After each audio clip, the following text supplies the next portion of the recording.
Welcome to Ministry Mind Leadership Podcast, Season 4, where we are interviewing leaders across Canada that are going beyond the sanctuary with their ministry and with their mission.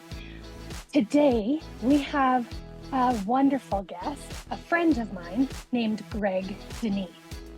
Greg leads a ministry of creatives, and they are a community of people that are connecting with young people in schools, and they're communicating about mental health and resilience. The cool thing is their love for the Lord and their opportunities to get to share the gospel with kids relationally after they have been in the public schools.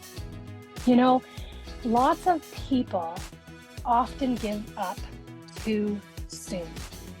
And I know Greg and his team and the perseverance that they have been through and that they have shown over the years, pressing into their passions, their creativity, and their call. And it has not been easy. As you listen to Greg today, one of the things that stood out to me about what he had to say was, often my passion is not enough. But if I can persevere, I'm going to trust that God will move. And he linked the idea of perseverance and resilience with gratitude, which is not something that is new to me. This is a very interesting topic, though. Are we thankful for what God is taking us through? Because Greg challenges us today that perseverance builds character and character hope. After going through your adversity, your perspective on it often changes because you see this unique correlation. So as you listen in today, I hope that you are encouraged and challenged to seek after God, to use your creativity and to take the gospel beyond the church walls. Take a listen. I hope you enjoy. Welcome to Ministry Mind Podcast.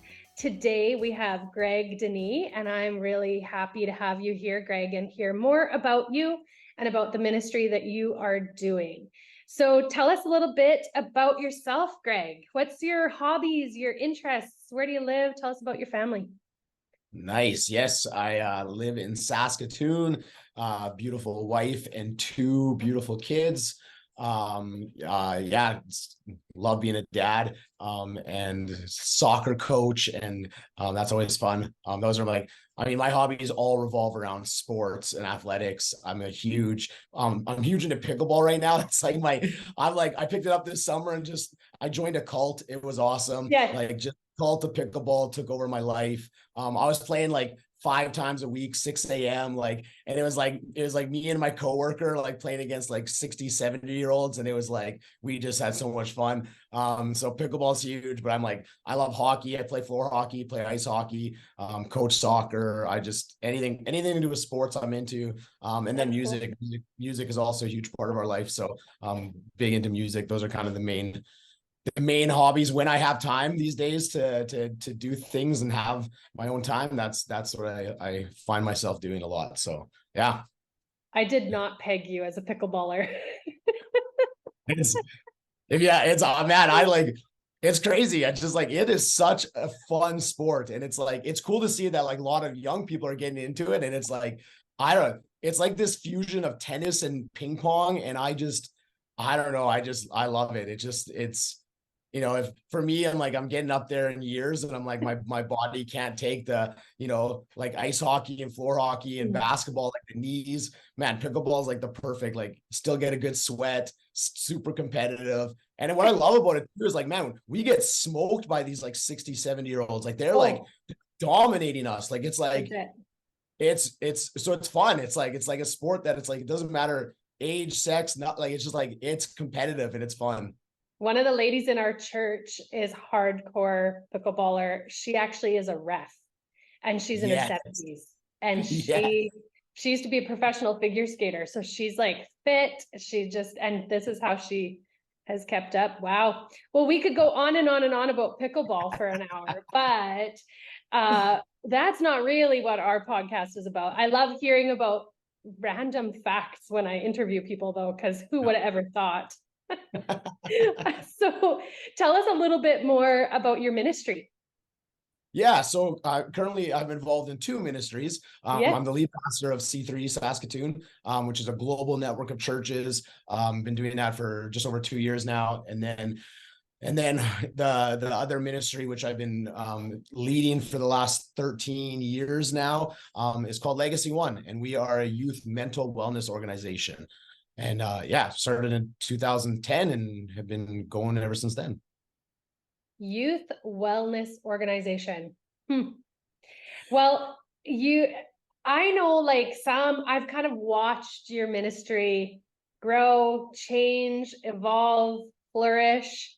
Tell us a little bit how you have carved out this unique ministry for yourself and for a team. Like, you have a whole team that works with you to impact beyond the church walls. And it's really unique how you guys have used your creativity to do that. So tell us a little bit how God has used that passion of yours. Yeah. So yeah, it's been a fun journey for us. Yeah. So the component of the youth mental wellness organization, the way we do that is through the arts. We do that through spoken word poetry, music, and media, as well as telling our stories. That's kind of the medium we use to deliver our programs. And we started in 2010. It started literally with there were 6 of us, and we actually were part of a different ministry out of Briarcrest called Refined and Dignified, and it was a hip hop dance ministry. And out of that, there was a team of 9, and 6 of us felt like the Lord was leading us to start an organization that was solely focused on being in schools.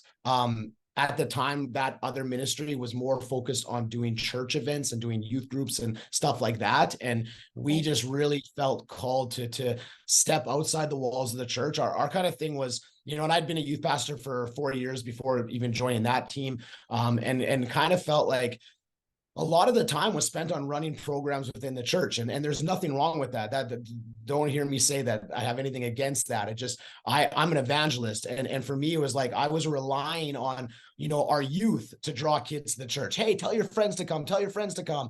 And I realized that I'm like, I'm the one that's supposed to be out there telling kids to come. I'm the one, and so it just started with this desire to say, okay, how do we go where kids are, and we kids are in school, they have to be legally, and so we're like, how do we get into schools to bring this message of hope, to bring this message of truth to them instead of trying to get them to come to us. And so at the time, I did dance back in the day, and I am so thankful to the Lord that iPhones were not invented until even a couple years after we started Legacy. If there was video footage out there of me dancing, it would be all over cringe YouTube and stuff it's just terrible. So we all were dancers back then. But I was doing more spoken word poetry, and I was only dancing because there was only 2 guys on the team, and we wanted more of a balance between female and male ratio. So I started dancing too. And that was at the time, that was our medium. It was hip hop dance and poetry. And it literally started with us. It was actually funny. We were living in Calgary at the time, and the first booking we ever got was in Saskatoon. And we did five high schools here, and they wanted us to come in and teach hip hop dance classes. And then at lunchtime, they let us do a show for students. And so at the time, it was we're in this gym, all the gym lights are on, we have no equipment, we have a crappy sound system, and we're doing at the time we all had matching black sweatpants, and it was it's so terrible when I think of how we started. And we would do some choreographed dances, we would tell our stories, do some poetry, and it just kind of from there we just started doing it, and it just kind of started growing and snowballing, and to the point where now, now we have a 20-foot screen with rear projection, and we got lights, and we got a massive sound system, and we transform the gyms now into an event center. And it's that's so that our heart was always like, man, we want to go to where kids are. We don't want to wait for them to come to us. We want to be proactive, get into schools, and the Lord just kind of kept opening up doors for that reality. It's so true, though, how often our evangelistic exploits are attractional. It's like, come to us. It's always come to us. And didn't God say, go?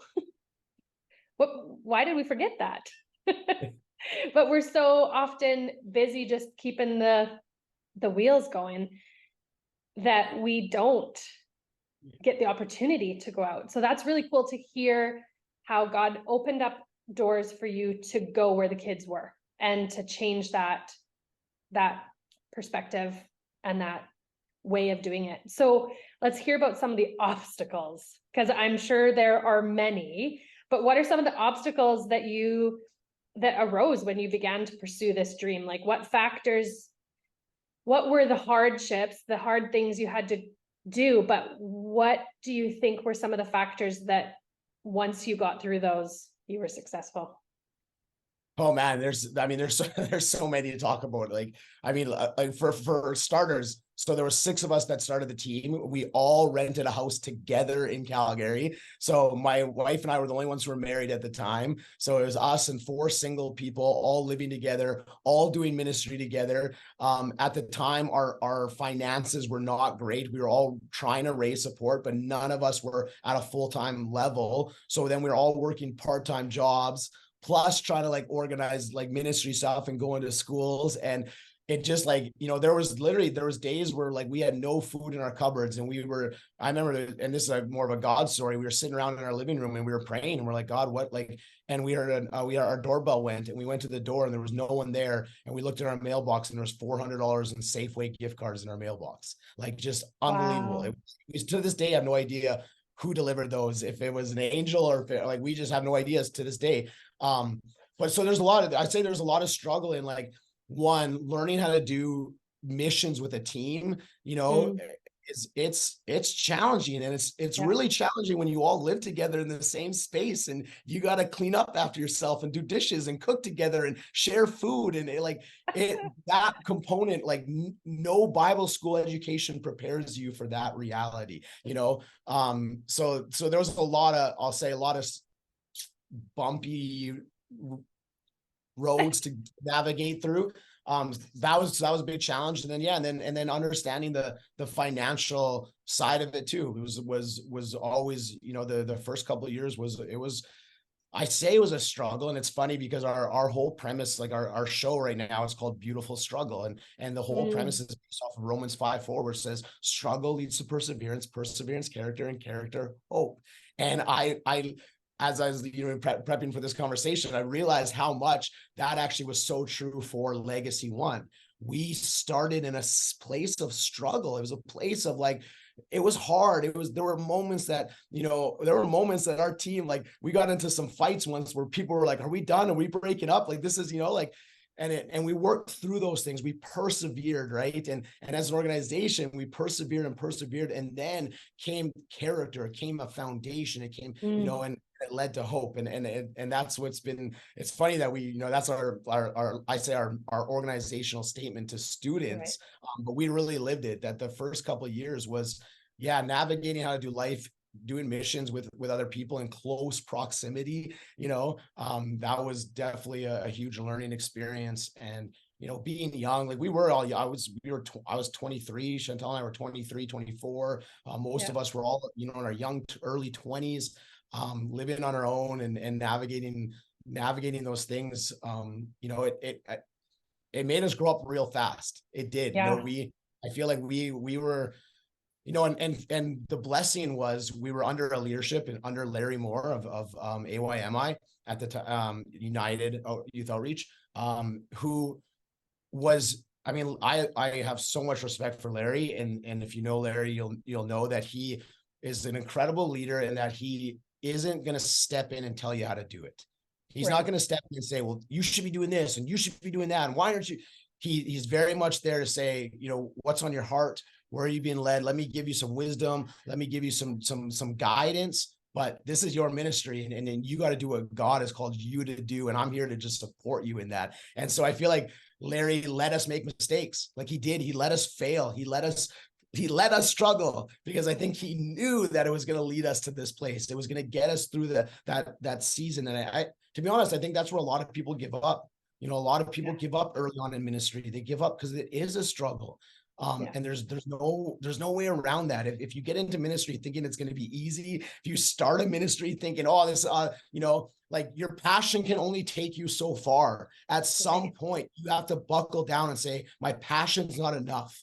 But if I can persevere, then I'm going to trust that God's going to bring me into a, you know, and I mean, I can sit here even now and say 13 years in, it's not like we're without struggle. It's not like we've graduated from that experience. There are still moments of hardship. But now it's like, we just like, I always tell people this. I'm like, now when we go through seasons of adversity, the first thing I do is thank God. Man, thank you for this, because I know you're going to build perseverance, character, and hope in it. Like this moment is preparing me for something even better, right? And one of my, like, the verses I was talking about is the verse in Corinthians where it says, he'll not let you be tempted beyond what you can bear, but that when you are tempted, he'll provide a way out so that you can stand up under it. He will give you the strength to persevere the weight of that adversity. You know, and it's so true time and time again in ministry. And the longer you carry on, the longer you are in it, you just see over and over, and it actually gets easier, and your attitude towards struggle and adversity changes, because you just know, thanks God, thanks for this moment. I know what you're about to do. And it might take years, it might take months, it might take weeks, it might be a couple of days, but I know that in this moment, you're trying to take me to a deeper place. So good. It's so good. And I think if you were to look at successful people, they're people that have been through trial. Yeah. There's a correlation there. Yes. And I love, you guys are a communication, like you're communicating all the time. You're communicating good news. You might not always have the label of gospel message on there because of the environment you're in. But what I love to hear is something we were talking about a lot at Epic Training, our ACOP Epic Training this past week.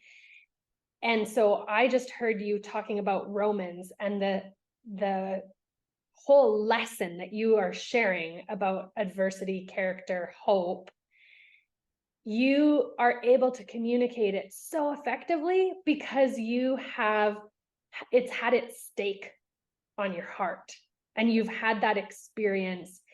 And so that's obviously, the passion is going to come out in your communication because you've lived it, you've experienced it. And so that's awesome. And then I love hearing about stories of leaders having those people, mentors, people around them that have those I see in you conversations.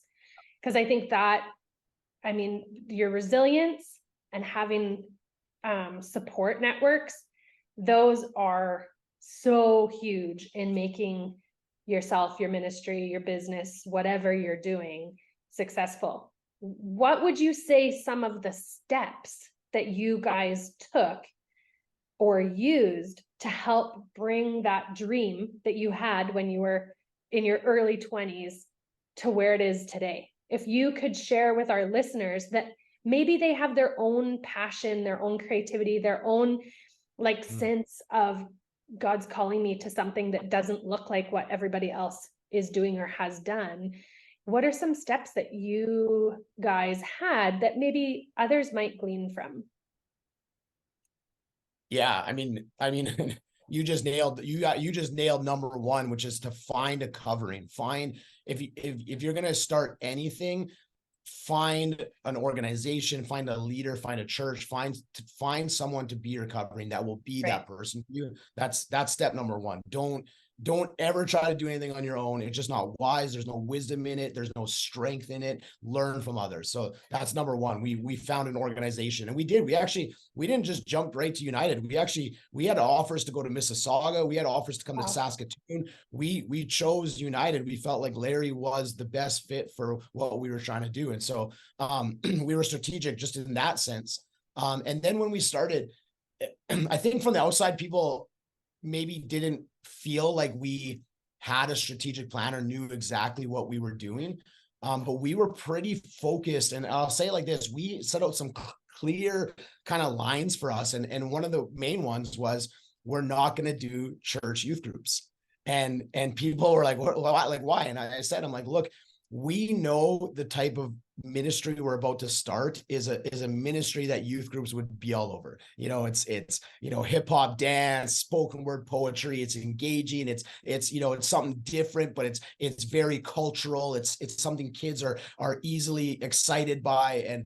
And I've seen and again, I'm not knocking anyone else, but I've seen other ministries, they start up and the first thing they do is they go back to what they're comfortable to. They go back to like, we'll just do this for the church because that we know. And we were like, no, we're not going to do that. We're only going to promote to schools. That's it. We're not touching churches. We are here to reach non-believers in schools. So that was like, are we hyper focused in on that? Then the other thing we did, and this would go for anyone who's trying to start a creative ministry. I had a breakdancer friend of mine, and a graffiti artist who, he said to me once, he said, Greg, if I wanted to feel like I was the best breaker in the world or the best graffiti artist, I would just perform for Christians. He's like, they just think I'm amazing. Like they think I am they've never seen anything like that, He's like, but when I go to like a breakdance competition, he's like, I'm not even in the top 100. Like I'm not even close to being the best. But he's like, a lot of times in the creative world, I'll say it, Christians have a different standard, right? And we know the old faux pas of Christian music. Now, I don't actually think that's necessarily true anymore. I think Christian artists have excelled extremely well and are now some of the top leading music producers out there. Right. But I say what we did was we actually invited a lot of the local hip hop dancers to come to our house and train us. And it actually, what made it really amazing is we had all of these, again, non-believers, but they were guys in the hip hop scene who fell in love with Legacy One. We took some of them on tour with us eventually. We took one to New York. We took them out to BC. Like we took them on tour with us because they were training us and they helped raise our standard of excellence when it comes to the creative arts. And I say that was a huge thing because, again, one of the standards we set up from the get-go was we want to be excellent. We do not want to just get by with good enough. We want to be some of the best at our craft. Now, in the years since, we don't do hip hop dance anymore. We've gone too old. It's actually not true. The dance took the most time and took the most people. And just as seasons came and go, a lot of our main core dancers decided to go do other things with life, like get pregnant and go to school and all those things. And so eventually it got to the point where we're like, okay, if we're going to continue, we gotta kind of reinvent ourselves. And we dropped the dance thing. And now we just do poetry and music. And I'm proud to say that we are regarded as professionals in the spoken word poetry and music world. This is not just a low level production. This is, schools and teachers and students tell us all the time, this was amazing. And that was because from the get-go, we were like, we want to be excellent. We serve a God who is excellent. We serve a God who is a creator. We want our creativity to shine his name, and so we disciplined ourselves to be disciplined with our creativity. I heard a lot of words that are popping out to me right now. Clarity, vision, excellence, that and discipline. Yeah. And those you could make your own steps with those. Just like have a step for each one of those things, and then persevere through them. Yeah. So good. So I want to hear, like, what's one story that you love to tell of a win that you have experienced ministering outside the church walls? Oh man, one win. It's probably too many. It's so hard. It's so hard to like nail down 13 years of just seeing God do incredible things. Right. One of the I'll say, I think one of my favorite stories to tell. We were ministering on the island of Malta. This again, Legacy One has now traveled the world. We're going to South Africa in January. We've been to England, Malta. We've traveled across the States. But we were in Malta once, and we were doing an event. It was for an art festival, and we were just out in this park in Malta, and we were doing our break dancing and all this other stuff. And this kid came by, and he was a beatboxer, and we had a beatboxer with us, and they were hanging out, and we were just chatting with him, and he just opened up to, it was actually me and Chantel were standing there, and he just said, he's like, I've just been in this really dark place. He's like, every night I wake up with these terrors, he's like, I feel like I have a dream where I'm like literal demons are attacking me. And he's like, and I can't do anything about it. And he's like, he just had this anxiety and this depression on him. And me and Chantel just there in the park just prayed for him. We just prayed over him, and we just prayed that the Lord would give him the strength within his dreams to fight back, to like, and we just called out the light in him. We said, look, in Jesus, he is the light of the world. Like, he is light. He will contend against the darkness. And so we just prayed over him. We didn't know if we'd see him again. He tracked us down 2 days later. It was actually really creepy. Malta's a small island, and the kids stalked our Instagrams and like just found out where we were staying. And all the team, I got sick one night, and all the team was out doing like a street ministry thing. And I walked out the door to go pick them up, and I opened the door, and this kid's just standing there. And I'm like, whoa. He's like, yeah, I figured out where you guys were staying. Anyways, he shared with us. He's like, I wanted to tell you guys. He's like, that night, I had the same dream where these demons were coming, and he said, all of a sudden this light started shining from my heart and fighting back against the darkness. And he's like, I've given my life to Jesus. He is the light. And this kid is now an evangelist. He is now traveling the world, sharing the good news of Jesus. Okay. So it's just like, every time I see his Facebook nowadays, I'm just like, man, God, like that one encounter in a park in Malta has released this kid, and he's going and multiplying your kingdom, and it was so powerful to, and that's to be honest with you, that's a lot of what our ministry is. A lot of our ministry isn't what we do on the stage. It actually comes afterwards when we're just having a chance to interact with the kids, and we get to hear their stories, and we get the opportunity to pray with them or speak truth to them. That's where a lot of the ministry happens. That's so good. It's the open door, it's the open door that you guys are creating to be able to share the gospel message relationally. Yeah. So you mentioned earlier that you're also pastoring right now. So you're balancing pastoral ministry, you're the head of this amazing organization. How are you balancing those two things? What are the pitfalls? But what do you think? But you also talked about resilience and how you're like, okay, God, I'm going to be thankful for this season because it's preparing me for something else. What do you think God's doing? That's a great question. That's a good question. I'm still asking him.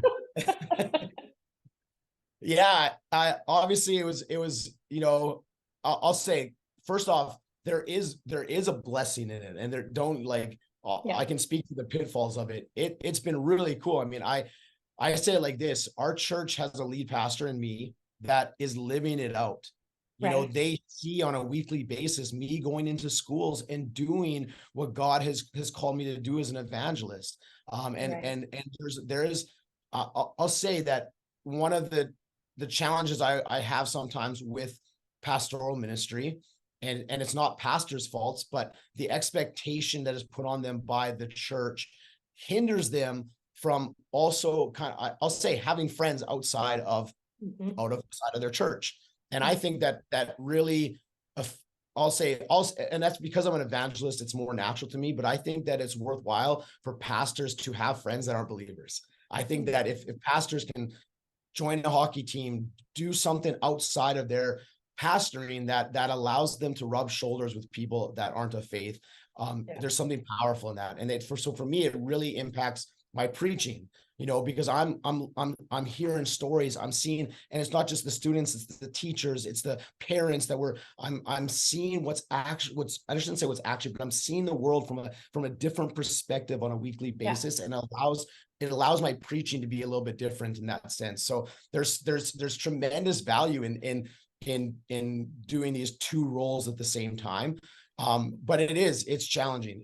I'm not gonna like sugarcoat it too much, because it's, right now we both of our children, we've adopted from South Africa. So when we said yes to this lead role, the Sunday we took over as lead pastors, that Friday we got a call that we were going to go adopt our little daughter. So we took over as lead pastors, and within 3 months, we had to go to South Africa for 2 months to go get our daughter. So the first 4 months was just mayhem. And at the same time as that happened, that December, a month before we were leaving, Legacy One became its official own charity. So we left the covering of United and we became our own charity. So we had to set up bank accounts. We had to switch over all our supporters. It was, I don't know how I got through that season. I honestly don't know how I got through. There's God's grace. So the balancing of it is, I'll say the hardest part for me is the travel. Because Legacy travels a lot, it allows me not to have a lot of natural rhythm to my life. And I think that being a pastor requires a little bit of rhythm. And we've been able to, in the last year or so, put in a little bit more structure, that like Legacy now only tours on Wednesdays and Thursdays. So I know that my Monday, Tuesdays, and kind of Fridays are always going to remain the same, which allows me to like plan out some schedule stuff and my staff meetings and stuff like that. But it's definitely, it's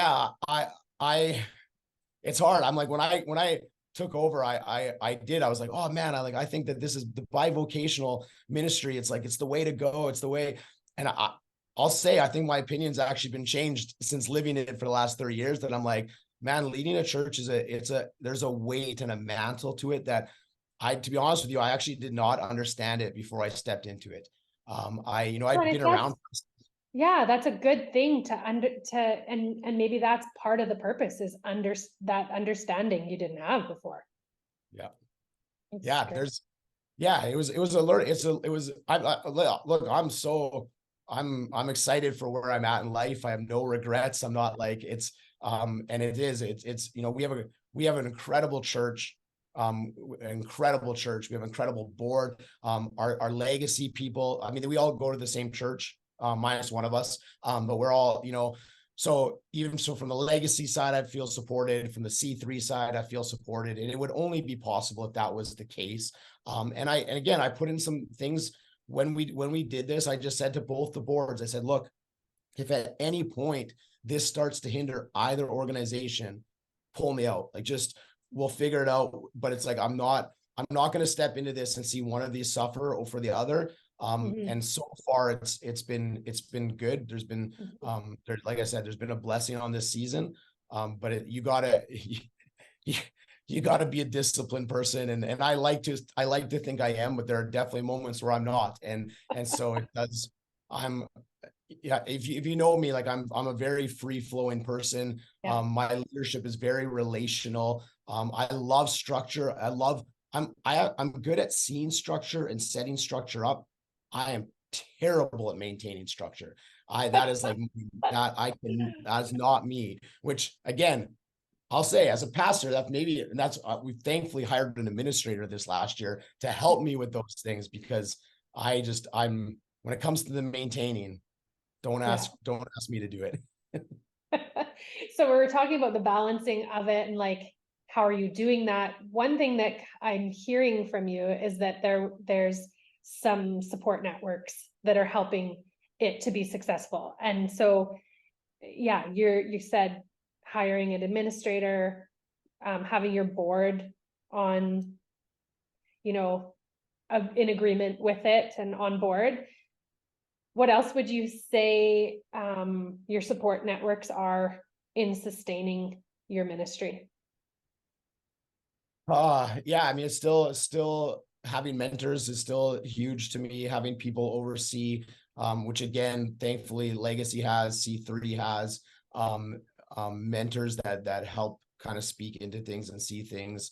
And yeah, I think that for me, it's just, I say it like this: I'm someone that doesn't believe that it's like, just because you're called somewhere means you're there forever. I'm someone that just tries to continue to listen to the Holy Spirit. I don't ever own a role in life as if it's mine, as if like, this is mine. I'm very much like, hey, Lord, like, if you want me to go start a bakery tomorrow, I'll go start a bakery. Like, it's like, if that's what you call me to, like, I'll do it. So I think it takes just a little bit of humility to just kind of say, okay, Lord, like, I can only do what you've called me to. And again, that's one of the things I've definitely learned is what can I take on? What is a weight that is actually for me? And that's something that I communicate to our church all the time. I say, look, if as a community, we're looking to me to be like the champion, the do it all, the figure it all out, like, I'm like, we're in big trouble. I'm like, but if we as the church actually understand that we're all gifted as part of the body, and that we all have opportunities to serve and to see this thing grow, and then we're gonna do well, and it's like, it's gonna take people buying in. And it does. I think the bivocational thing, the big thing is learning to invite people in. You can't think that you're going to be able to do it all, because you just can't. You'll be working 70 hours a week. It's that. And then the other thing that I do is making sure that I'm diligent with like a Sabbath, like a day of rest, a day of, and making sure that that's for my family, that's important, for my soul, that's important. I've been reading this incredible book called Strengthening the Soul of Your Leadership. If you've never, it's amazing. Right. Like, absolutely amazing. Ruth Barton, right? Yes. Yeah. I'd recommend that book to everyone. So I'm taking my staff through it right now. It's just phenomenal. So yeah, it's great. Yeah. And another one that's really good is a book on Sabbath by Mark Buchanan. And I interviewed him for a podcast, and that's another really good one on it. Okay. Yeah. You've gotta have that time of refreshment, rest. In order to pour out, we have to be poured in. Yeah. So this season, my whole theme this season is about harnessing creativity and your passion for the gospel message and taking it outside the church walls. How can we be more effective? And so I've been interviewing different people that are doing exactly that. And I know known you since you were like 14. And I know that you're an evangelist and that's your heart. And we can hear that in this podcast. One of my last questions is this: did you believe that the church should be both minister and servant? Did that belief drive you to pursue this dream? Church being you and me. Yeah, absolutely. It's one of those things that I consider a huge blessing in my life is, and if anyone's ever heard my story, I lost my dad to cancer at 13. I grew up in a Christian home, but I just became so bitter with God, bitter with what happened and him taking my dad from me at an early age. I was so angry, and it was actually the church that they brought our family meals. They showed up and shingled my mom's house. It was actually like, and then it was men in the church who were showing up to my soccer games, who were, it was like, I get emotional thinking of it, but it was the church that like surrounded me in those moments that helped me like come back to like my faith, to come back to. And so I've always had a love for the local church. And, I think that a lot of times, I'll say it, a lot of times creatives, maybe sometimes don't have the same love for the body that there could be. But I think that also times, and it's funny, we actually went to a conference in LA a couple of years ago, and it was all about creativity, and they were talking to artists, and they talked about how a lot of time the artists feel frustrated because the church, they only want to use their creativity within the church.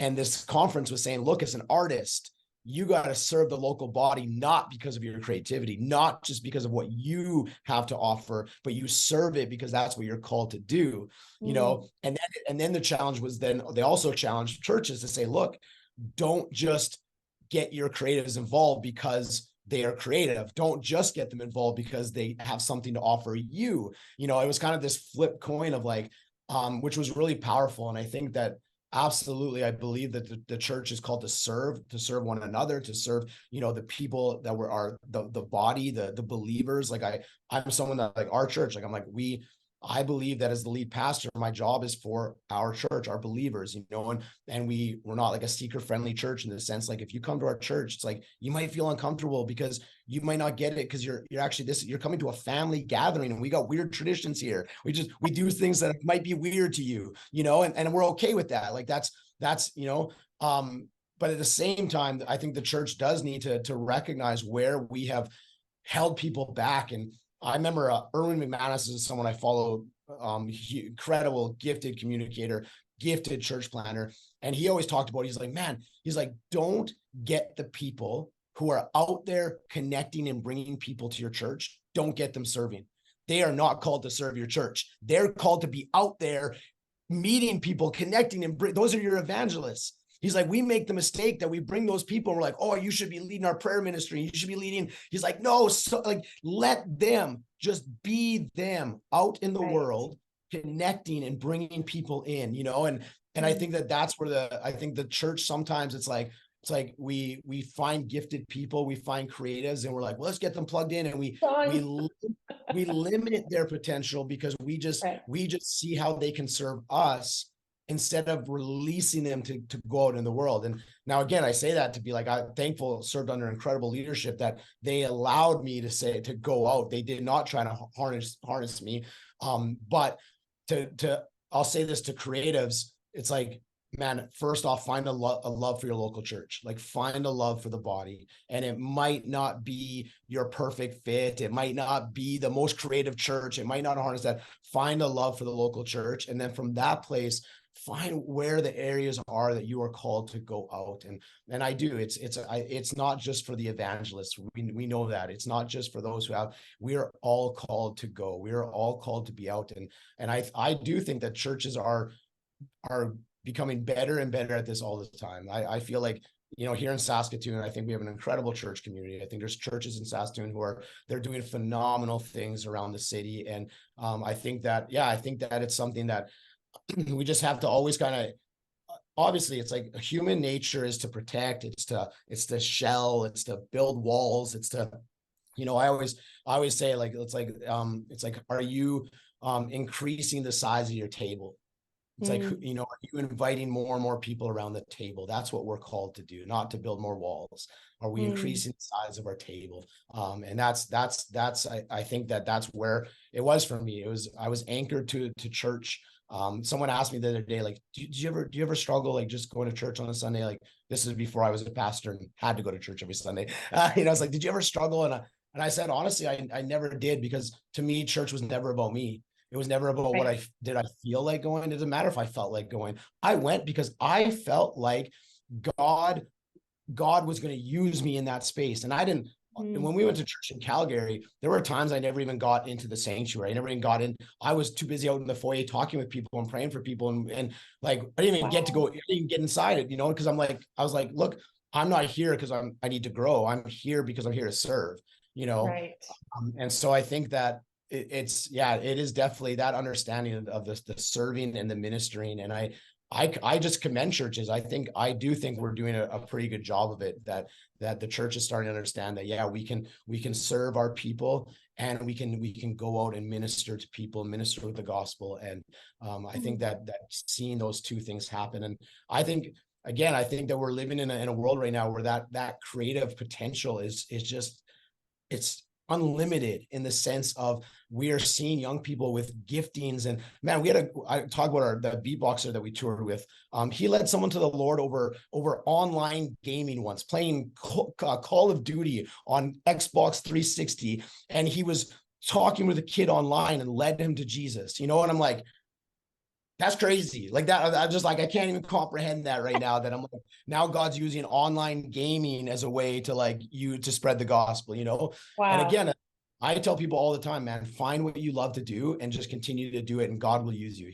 He'll open a way, he'll show you a way to use what he's given you to.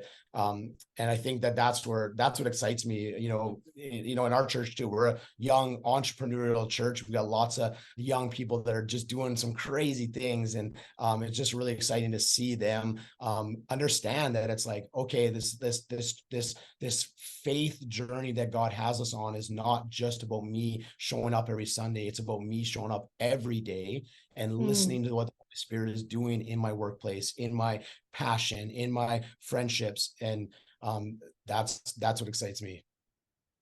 So good.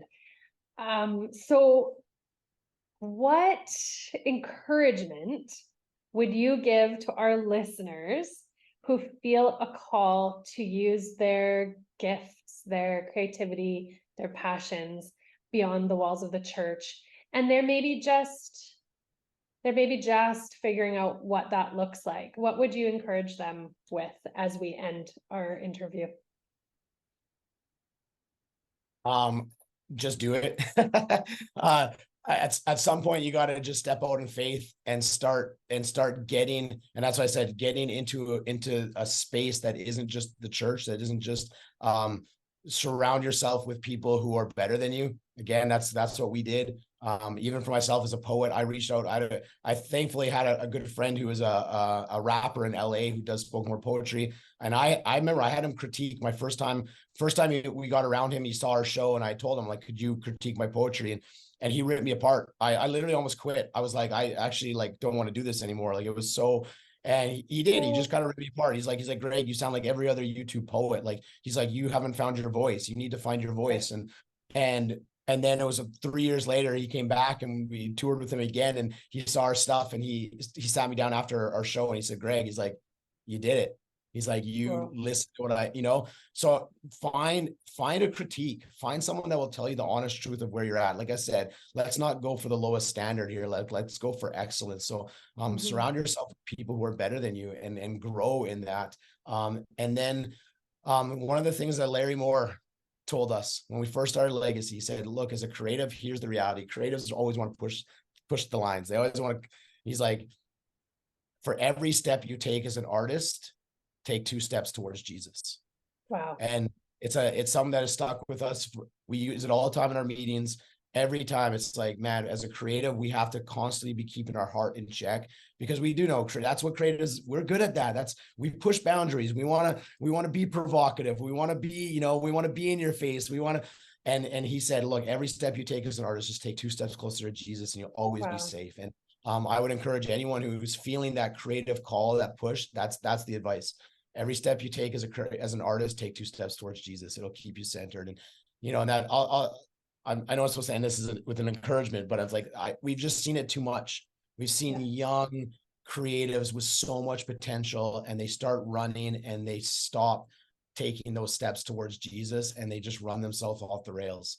And we've seen it over and over again. We do get opportunities to walk alongside a lot of young creatives, and it's sad, so that would be my encouragement to anyone who's thinking about stepping out in this way is, and that's what I mean. It's having those checks, those people in your life that are going to call you out, they're going to hold you accountable. Look, as an artist, accountability is huge. Find someone that will hold you accountable. And then the other thing I'd say too is learn how to be vulnerable. You're never going to make it as an artist, as a creative, if you can't learn to be vulnerable, if you can't learn to open up your wounds and let wisdom speak from those places, so yeah. I kind of hear another encouragement, not just to the creatives, but when you were talking earlier, I think we need to encourage our pastors and our churches to not hold tight to those creatives in how they can serve your mission and program, but we've got to figure out how to identify them and release them to build the kingdom first. And then when we seek the kingdom, all this will be added unto you. And so then we'll see our churches, our programs thrive when we're seeking kingdom first and releasing these young people into what God has for them first in their call to be authentic to who they are. Yeah. Excellent. Thank you so much for sharing with us today, for sharing about your journey, the hard times, the good times, and just an excellent challenge to us today. So thanks, Greg. Thank you for having me.